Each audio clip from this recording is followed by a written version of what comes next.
ಒಮ್ಮೆ ಒಬ್ಬ ರಾಜನಿಗೆ ನಾಯಿಗಳನ್ನು ಪ್ರೀತಿಸುವ ಅಭ್ಯಾಸ ಇತ್ತು.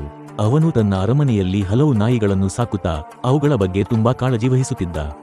ರಾಜನ ಬಳಿ ಇದ್ದ ಶ್ವಾನಗಳಲ್ಲಿ ಒಂದು ತುಂಬಾ ಪ್ರೀತಿ ತುಂಬಿದ ಮತ್ತು ಚತುರ ನಾಯಿ. ಒಮ್ಮೆ ಆ ರಾಜ್ಯದ ಮಂತ್ರಿಗಳಲ್ಲಿ ಒಬ್ಬನು ರಾಜನಿಗೆ ನಂಬಿಗಸ್ತನಲ್ಲ ಎಂಬ ಶಂಕೆ ಬಂದಿತು. ರಾಜನು ಆ ಮಂತ್ರಿಯನ್ನು ಶಿಕ್ಷಿಸಲು ತೀರ್ಮಾನಿಸಿ, ನಾನು ನಿನಗೆ ಶಿಕ್ಷೆಯಾಗಿ ನನ್ನ ಭಯಂಕರ ನಾಯಿಗಳ ಮುಂಭಾಗದಲ್ಲಿ ನಿನ್ನನ್ನು ಹಾಕುತ್ತೇನೆ ಎಂದನು. ಆ ಮಂತ್ರಿ ರಾಜನಿಗೆ ವಿನಮ್ರತೆಯಿಂದ, ಮಹಾರಾಜ, ನಾನು ನಿಮಗೆ ಇಷ್ಟು ವರ್ಷ ಸೇವೆ ಮಾಡಿದ್ದೇನೆ, ದಯವಿಟ್ಟು ನನಗೆ ಕೇವಲ 10 ದಿನಗಳ ಅವಕಾಶ ನೀಡಿ ಎಂದು ಕೇಳಿಕೊಂಡ. ರಾಜನು ಒಪ್ಪಿಕೊಂಡ. ಆ ಮಂತ್ರಿ 10 ದಿನಗಳ ಕಾಲ ಅರಮನೆಯಲ್ಲಿ ನಾಯಿಗಳ ಸೇವೆ ಮಾಡತೊಡಗಿದ. ಅವುಗಳಿಗೆ ಆಹಾರ ನೀಡಿದ.